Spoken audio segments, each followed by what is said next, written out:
3 qism. Bugün to'yimiz bo'ldi. Atdigandan tushgacha girim qog'ozdim.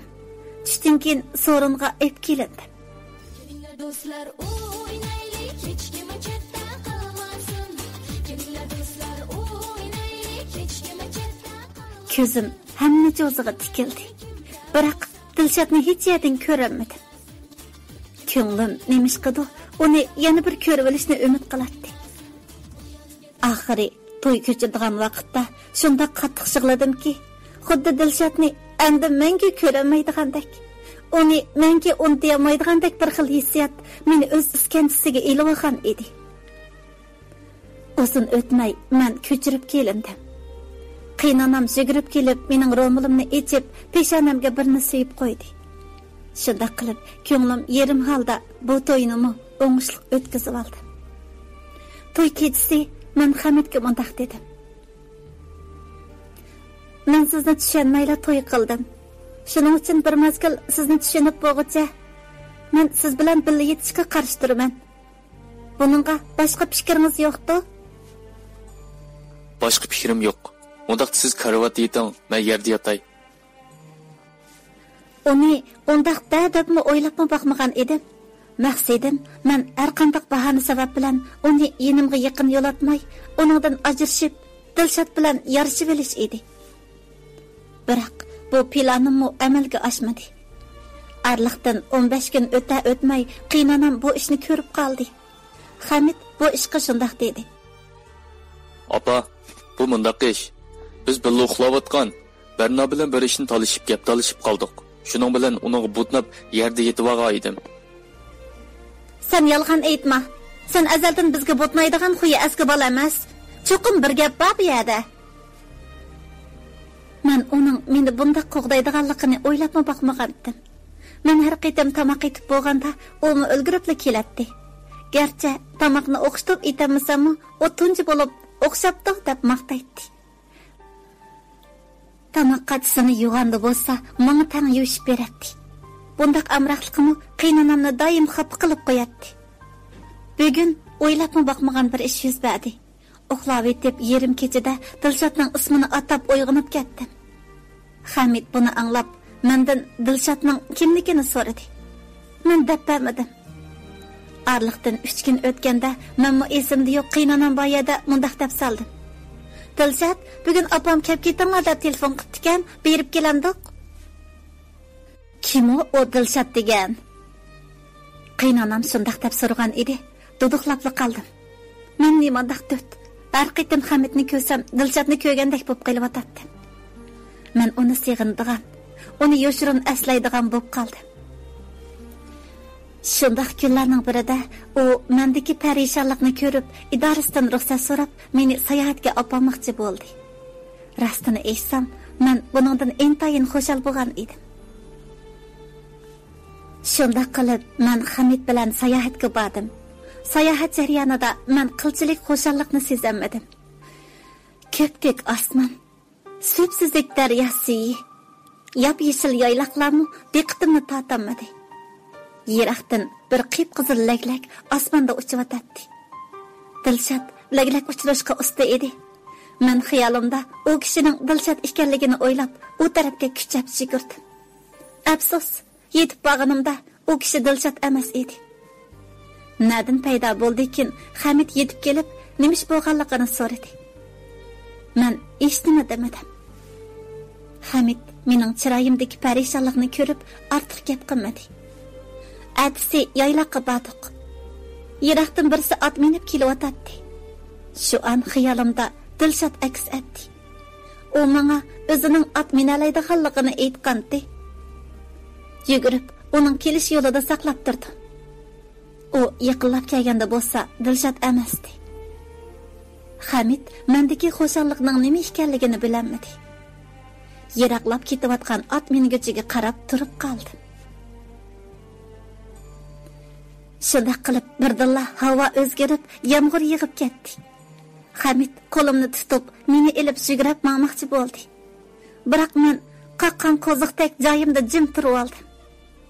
Uning qo'limni tutgan qo'li ajrab ketdi. O bana birden qaravatgandan keyin chaponini selib bana kiydirib qo'ydi. Andin asta qadamlar bilan meni yotoqqa ib mangdi. Biz yotoqqa berib bo'lguncha chiliq-chiliq yo'l bo'lib ketgan edik. Yotoqqa qaytib kelib, kresloda o'ltirdim. O kiyimlarini almashtirib chiqib, menga kiyimlarimni almashtirib olishimni aytdi. Men kiyimlarimni almashtirdim. Yenib chiqqanimda bo'lsa, o yan telefoni bilan jidallashgala turibdi. Farzimcha boyaqi yomg'irda uning qimmatbaholiq yan telefoni cho'qim buzilib qoldi. U meni ko'ribla adyalga yo'ginib o'ltirib oldi. O adyalning bir uchini echib, meni mo adyalga yo'gidi. Men uning yanida o'ltirdim. Bir xil illiq mehrning turtkisida uxlab qopdiman. Tam sahar uyg'onganimda birning karvatda vayjallab yotganligini angladim. O Hamid edi. O karvatda yeping'ili adyal yo'q, dir-dir titrab yetibdi. Uning ko'zi ching yumilgan, lavlari qurgan edi. Uning peshonasini tutib baqdim. Voy abla, nimada qiziq. Cho'chib ketdim. Lungini so'g'uq suvda yo'yib, uning peshonasiga qo'ydim. Sayohat yetakchisiga deb dori akirdim. O bara-bara yaxshilanishga boshladi. Uningga kunda degidek sho'g'irich qaynatib berdim. Men uningga "Kechiring Hamid, sizni men og'irtib qo'ydim. Yana yan telefoningizni men buzib atdim." Undaq demang. Her ayol o'tirsa bundaq gaplar bo'lolmasligi kerak. To'satdan opamning eringdan sir yo'shirma degan gapi esimga keldi. Shuning bilan men Hamidga Dilshodning ishlarini so'zlab berdim. Dilshod bilan ko'rishtirib qo'ydigan bo'ldi. Men qiyin-qinimga patmay xushal bo'lib o'tdim. Biz qaytmoqchi bo'lib yo'lga chiqdik. Nahiga qaytib kelgandan keyin yuk taqlarni Hamid bir og'inisining uyiga kirgizibdi. O meni elib Dilshodning mahallasiga yurib ketdik. Yana shu tunish to'piliq yo'llar. Men garang holatda to'pi kechib ketyapman. Hamid bo'lsa yo'lning chetidan to'pi yo'q qattiq yerdan meng'avatdi. Bara-bara Dilshodning uyiga yaqinlab keldim. Biroq Dilshodning darvozasiga qulf silingan edi. Ular nega ketgandi? Shuni xiyol qilayotganda, yiliqi meni harbisiga silib olgan buvay uchrab qilib mendan so'radi. Qizim, Dilshodni izlab kelganmi? Ha, buva, u nega ketgandi? Dilshod, u yaxshi bola. Ammo oilalarga turbuliq suv yetkizdi. Ondan uni Noilik suv ishlari idorasidan izlab chiqib, uni opasi bilan qo'shib shaharga elib ketdi. Anglashimcha, Dilshodjon ishkir o'lkaga bilim oshirg'il ketibdi-dek. Uning oxirgi gapi qo'lg'imga kirmadi. Achchiq bir azob yuragimni zida qilmoqda edi. Men ixtiyorsiz qaytib ketmoqchi bo'lib, orqamga burildim. To'piliq yo'lda bir tarafdan yig'lig'ach ketyapman. Hamid faqat menga agishibli kelyapti. Oxiri uyga keldik. Qiynanam bizni ko'ribla so'zlashga boshladi. Voy, nega bordinglar? Üstü beshinglar nimandaq to'ptizang bo'lib ketdi endi. Apa, biz faqat yezdagi bir do'stimizning uyiga chiqqan. Shu yo'llar bek to'pika, shunga mushundaq to'pichang bo'lib ketdik. Hamidning bu javobidan bakmi suyundim. O'jirga kirib, kiyimlarimni almashtiribla oshxona uyga chiqdim. Kechki tomoq atmoqchi bo'lib, say to'g'rashga boshladim. Xiyolim faqat o'zimda emas edi. Qiynanam menga chalvaqidi. "Voy, nimanda qon vaqti bo'lib ketdingiz? Seni bek yo'g'on to'g'rabsiz-ku. Voy, nim bo'ldi sizga?" "Ha, hech nima." Opa, nimaga ko'ziga kirib olasan? Barnomi yo'lda charchab qolgandi. Hamid yanala meni qo'g'daydi. Mushundaq vaqtlarda bo'lsa, uningga yuz kelinmaydigandek hissiyatda bo'lardim. tamoq tayyor bo'lib qolganda hammaylar birlikda tamoq yedik. Garchi o'xshamagan bo'lsa-mu, Hamid birinchi bo'lib bak o'xshabdi dedi. Shu hamon qaynonamning chiroyida xafaligini sezib qoldim. Tamoq yeyilib bo'lgandan keyin qachilarni yig'ishtirib, akirib, boshqa qachilarni yig'ishtirib, apkirsam, Hamid qachquchilarni yig'ilib turibdi. Men darhol uning qo'lidan tatib elib yumoqchi bo'ldim. Biroq u qat'iy unamadi. Dal shu vaqtda qaynonam kirib keldi. Ham mundaq dedi. Hamidjon bolam, bu sening nima qilganing? Burun to'y qilmasda menga hech ishda yordamlashmayding. Mana endi xotin evilibla saymoxun bo'lib ketdingmi? Ma uyda sening o'rning bormi yo'q? Apa, mening nazarimda er ayol barobar. U tamoq etdi, men qaychi yuysam nimishqa bo'lmaydi. Buncha bola ko'p ishni u yolg'iz qilib bo'la olamdi. Nimishqa arminglanmay ushaq ishlarga aralashib olgansan? Ha, nima dedim? Men ushaq ishga aralashib oldimmi? Voy, xotining beshingni aylantiribdi, shundaqmi? Hey, bu nima deganing apa? Nada unda qish baka? Chechilma apa, chechilma og'rib qolsa, kirib televizorni ko'ra menga. Men bak xijil bo'lib o'tatdim. Ko'nglimda Dilshatni, Hamidni bir-birsiga silishtirib o'tatdim. Dilshat bo'lsa, mening ko'nglimni tushunmay, mening o'ylaganlarimga qarshi chiqqan. Hamid bo'lsa, mening g'imimni har vaqt yeydi. Men uchun o'ziga azor yetishdan qo'rqmaydi. Bara-bara qalbimdagi Dilshatning obrazi suslab bormoqda edi. Naganda uning simosi ko'z oldimga kelmasa, boshqa vaqtlarda ancha ko'p xiyol qilib ketmaydigan bo'ldi. Bara-bara Hamidni xiyol qiladigan, uningga pat-pat telefon qiladigan, uni yoshirin seg'inadigan bo'ldi. Biz to'y qilg'ili 6 oy bo'lgan bo'lsa-mu, biz bir haqiqatmi birga yetib baqmadik. Bu Dilshatga sodiqligimmi yoki o'zimni bak cho'ng tutib oldimmi? Hamidni erim deyolmadimmi? Bularni tushunmaydim. Kunda uni ko'rish uchun ishdan baldir tushatdim. Uyga kelibla u amroq tamoq lag'man etatdim.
4-chi qism. Men bara Hamidga bo'lgan talpinishim kuchayotdi. Oxiri uningga o'zimning uni yaxshi ko'rib qolganligimni aytdim. Cho'kinda boshlab u yerda yotmaydigan bo'ldi. Biz hatto o'tliq so'yishlarga o'lgirdik. Qalbimdagi Dilshod obrazi tamoman yo'qab, butunlay Hamid o'rnini egallagan edi. Shundaq kunlarning birida bir notanish nomerdan menga telefon keldi. Onu Dilshodning ekan. Barna, yaxshi turyotamsiz? Ha, yaxshi turyotaman. Siz bilan ko'rishadigan vaqtingiz bormidi? Vaqtim yo'q. Kechda erimga tamoq atmasam bo'lmaydi. Unda bo'lsa hamsa ati ko'rishayli. Ati bir gap bo'lsin. Nimishqikin uni notanishlardek his qilyotdi. Ilgari uning ismini anglaganimda yuragim tepchaklab ketadi. Mana amdilikda bo'lsa, qilchimi inkos yo'q. Menda uningga nisbatan qilchilik muhabbat yo'qligini amdi his qilyotdi. Biroq Dilshodning men bilan ko'rishish orzusining nimaligini bilolmayotdi. Bugun yakshanba bo'lg'ach, men Dilshod bilan ko'rishmoqchi bo'ldim. U bugun ko'k rangli kostyum burilka kiygan, mo'risida bir qo'l sumkasi esiqliq bo'lib, uning dastlabki loy to'pi holatidan asarmi qolmagan edi. U meni ko'ribla men o'ltirgan joziga keldi. Andan tamoq buyurdi. U shunchalik ko'p buyurtgan bo'lib, jozi to'shib ketdi. Uning nima maqsadi borligini zodalab bilolmayotdi.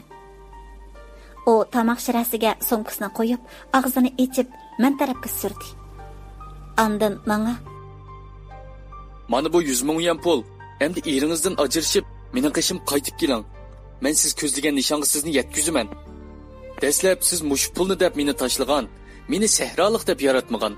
Men sizning shu chaqdagi hayvongingizni yerga urg'il keldim." Siz nima demoqchi? Men hargizmi siz o'ylagandek odam emas. Ayni chaqda siz men uchun bir qurbonlik berib boqqanmidingiz? Sizning naringiz o'g'il bola. Siz meni o'zingizni ko'z-ko'z qilish uchun chaqirganmidingiz? Men chu qarang, sizdeklarga qattiq qiziqmayman. Yana bu sesiq pullaringizni chekingizga tengib eling. Shundaq debla ketib qoldi. Yo'l bo'yi yig'layapman. Dilshodning menga deganlari menga qiladigan haqorat ekanligini bilib turibdim. U nimishqa shunday qiladi? Men uningga nima yomonlik qildim? Bu savollarim javobsiz qilyotdi. Shunday kunlarning birida men bolamga sezik bo'ldim. Balkim bu xabarni Hamid bilsa, qanchalik xush bo'lib ketar, ha? Kech bo'lishini taqozolik bilan kutdim. Kutgan vaqtma yetib keldi. Men ahvolni degandim. Hamid rastulla bekli xo'shal bo'lib ketdi. Hamid menga teg'imi bak kuyindigan bo'lib ketdi. Yerim kechalarda olma yegim kelib ketsa, uningga deytdim. O ataydan sirtqa chiqib, kashlik bozordan menga olma akilib beradi. Biroq bundaq amraqliq qaynonamni doim xafa qilib qo'yadi. Tamoq say qo'rganda doim hö bo'latdim. Bundaq vaqtlarda sayni Hamid qo'riydi. Men bo'lsam aram alatdim. Bu ahvolni qaynonamni xafa qilib qo'yadi. Shundaq kunlarning birida men bir posilka topshirib oldim. O posilkani menga Dilshod avatgan edi. Men Hamidni ishqa yo'lga selib etib, bog'chaga bordim. Bog'chada pinhon joyga berib, posilkani ochdim. Ochdim-yu hayron qoldim. Chunki posilkada Dilshod ikkimiz tushgan suratlar. Men uningga sovg'a qilgan ochqo'ch qo'nchig'i bor edi. Uningdan sirt bir dona xotira turadi. Men xotirani ochdim. Bu xotira Dilshodning bo'lib, bosh betiga mening ismim husnixat shaklda yozilgan edi. Asta ikkinchi betni ochdim. Men bugun to'liq o'tir maktabga chiqdim. Ota-onamning shunchalik namrat turib, meni yuqurlab o'qitish uchun Noiga akilib berdi. Bara-bara menda yaxshi o'qib, ota-onamning umidini oqlash istiki tug'ildi. Men yaxshi o'qish uchun boshqa shaharlik o'quvchilar bilan aralashmadim. Butkul zehnimni o'qishga qaratdim. Shundaq kunlarda men bir qizni yaxshi ko'rib qoldim. Uning ismi Berna edi. Men uning mendek sehrolikni yaratmay qilishdan ansirab, uningdan o'zimni qochirdim. Biroq uzun o'tmay u menga o'zi talab qo'ydi. Dastlab men qo'shilmadim. Bara-bara uningdan o'zimning ayrilolmas bo'lib qolganimni bildim. Uzun o'tmay biz yurib qoldik. Shundaq kunlarning ma'lum kesh kunida u mening levimga birni so'yib oldi. Amaliyotda men shunchalik xo'shal bo'lgan bo'lsam-mu, chandurmadim.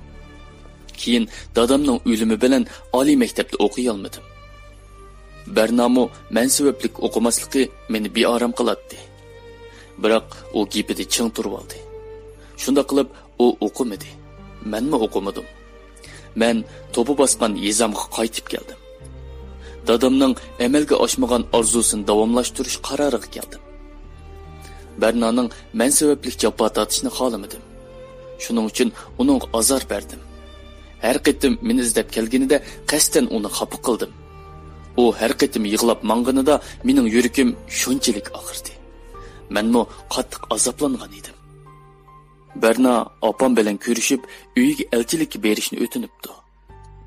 Ko'nglimda men intayin xush bo'ldim.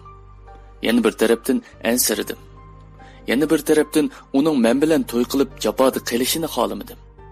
Buning uchun men u kun elchilikka bormaslikni qaror qildim. Biroq opam men Bernaga va'da bergan, cho'qim borimiz deb turib oldi. Menga amal bo'lmadi. Oxiri opam bilan uning uyiga bordim. Ular bizni qizg'in qarshi oldi. Biroq opam kelish maqsadini aytganda, uning opasi bizni sat tillar bilan tilladi. Bizni uydan qo'g'lab chiqardi. Men Bernaning shu chaqdagi xijil bo'lgan chiroyidan bir xil ilojsizlikni sezdim. O'z uyimizga qaytib kelganda bo'lsa, opam qattiq yig'lab ketdi. U hatto yig'lab bir kecha uxlamadi. Opam menga yig'lab turib, "Kechir o'g'lim. Pulimizning yo'qligidan sana Bernani ep beramadim. Men sana qarzdor bo'lib qoldim. Dadam hayot bo'lgan bo'lsa, bir amallarni qilib o'qiydik," dedi. Men opamga tasalli berdim. Men tunji bo'lib pulning odam uchun intayin muhimligini his qildim. Oxiri dadamning mahalladagi dehqonlarning uyiga turbuliq suv akiradigan ishni davomlashtirib, Bernani unutib, o'z oldimga igilik tiklayman deb o'ylagan edim.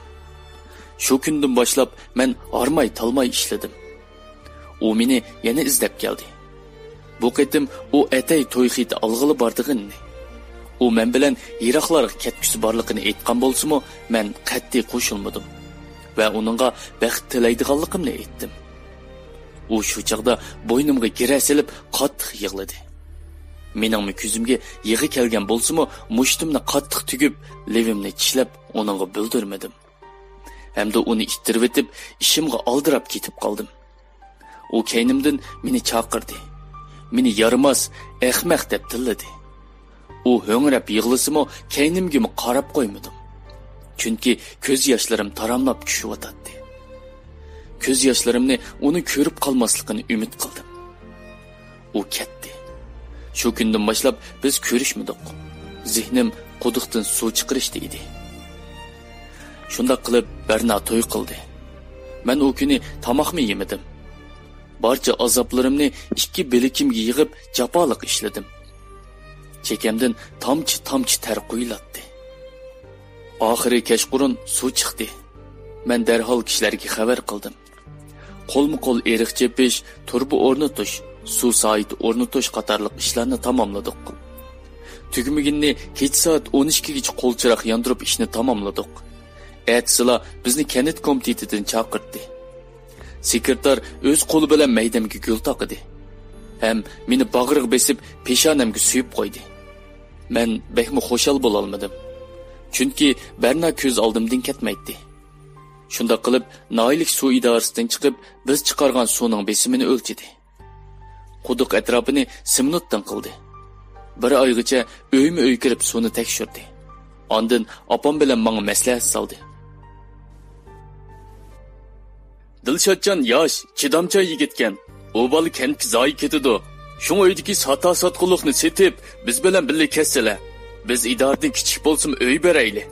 Dilshodjonni texnik o'rgangili ishkiri o'lkaga avatayli. Ondan qaytib kelganda bo'lsa, bizning idorada ishlab qolsin. Semizroq kelgan ismi Ahmad ismli idora boshlig'i opamga shundoq dedi. Opam ularga: biz o'ylish baqayli. Bizga 3 kun vaqt bersanglar, bo'lamdi, dedi. Opam udulumga kelib mendan so'radi. Balam, Dilshod, ko'nglingdagini degina menga. Sen qanday qilmoqchi? Opa, qo'shilsang bo'pti-kan. Nima? Sen shular bilan dadang yondirgan bu uyning chirg'ini o'chirib ketmoqchimi? Ining bilan singlingni qanday qilamiz? Opa, men undaq demoqchi emas. Bu uyni taqab qo'ysak bo'ldi-ku. Inim bilan singlimni noyiga yo'tkab aketaman. Biz hammamiz nahida bo'ron yeb, shamol kekirib yuramdik. Nima yeb, nima ichimiz? Ining bilan singlingni qanday o'qitamiz? Bizning chiqimlarimizni kim hal qilib beradi? Sen ishkirga kelsang, biz qanday qilamiz bolam? Baribir sen degan dehqonning bolasi. Biz undaq shaharlikka tang bo'lamaymiz. Jinim bolam, bu niyatingdan yong'in. Opamning yig'isi bilan bu ko'z oldimdagi baxtdan voz kechmoqchi bo'ldim. Ko'nglim shunchalik yerim edi. Bernadan ayrilib qilish bedeliga bu ko'z oldimdagi baxtmo mendan yiroqlab ketyotdi. Eg'ir ümidsizlik ichida etiz ishlarni qilayotgan kunlarda ular qayta meni izlab kelgan bo'lsa-mo, meni topolmabdi. Opam ularga mening bormaydig'imni aytibdi. Ularmo qayta kelmabdi. Oxiri etiz eriqning ishlarini tugitib, uyda o'ltirgan kunlarning birida bu baxit sekretar orqali menga yana bir qitim fursat yaratib berdi.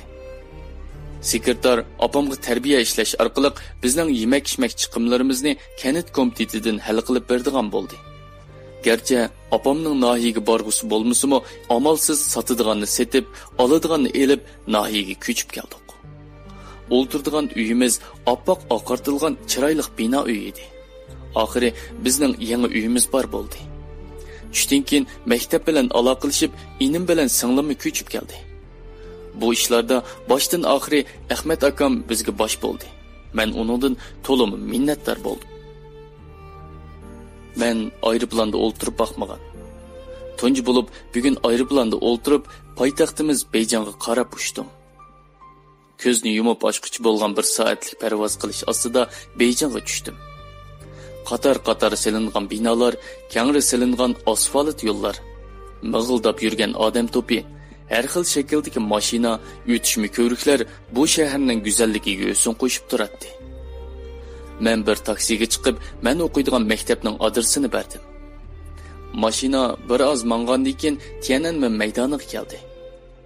Maydon o'tirsidagi bayroq hadisda 5 yulduzliq davlat bayrog'i lapildab turadi. Men maktab udulida tushib qoldim va kirani birib etib maktabga kirdim. Yo'g'on ayvatlik darvozadan o'tib bir bog'chaga kirgandek bo'lib qoldim.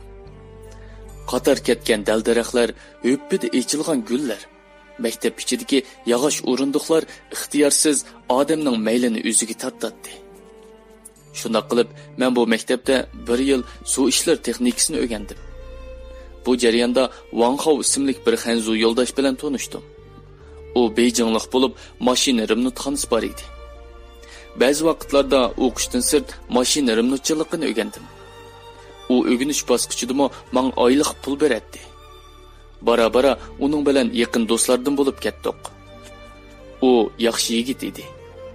Men o'qish bitirib yurtga qaytib keldim.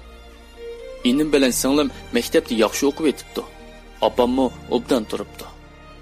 Shunda qilib men noyimizda suv idorasida ishladim. Bu jarayonda Wang Hao yurtimizga keldi va menga shaharning avat yerdan uy ijara elib berdi. Ondan mashin setish, remont qilish do'koni ochdim. Mahallamdan emgak kuchi ko'p odamlarni olib kelib, ularni do'konga qartib qo'yib, ishimni qilaverdim.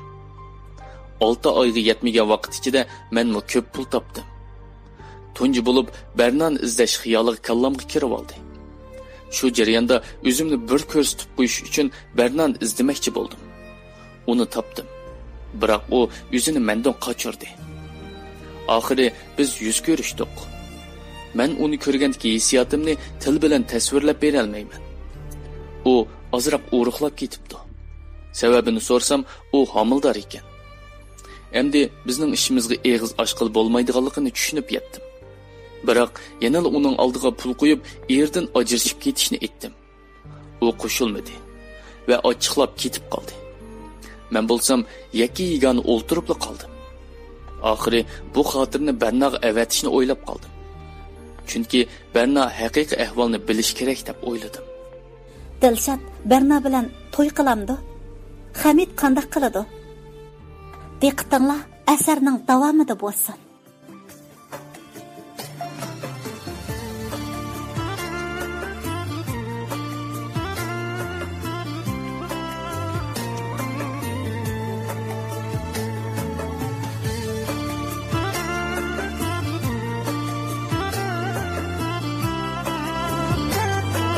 yoshlar.com'da premyera. Seni Majnun hajringda to'lg'onaman, Layli misol vaslingda devonaman. O'zim bir bor qo'lingdan tutmay turib, yillar o'tsa yuzingdan qizg'onaman.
O'zim bir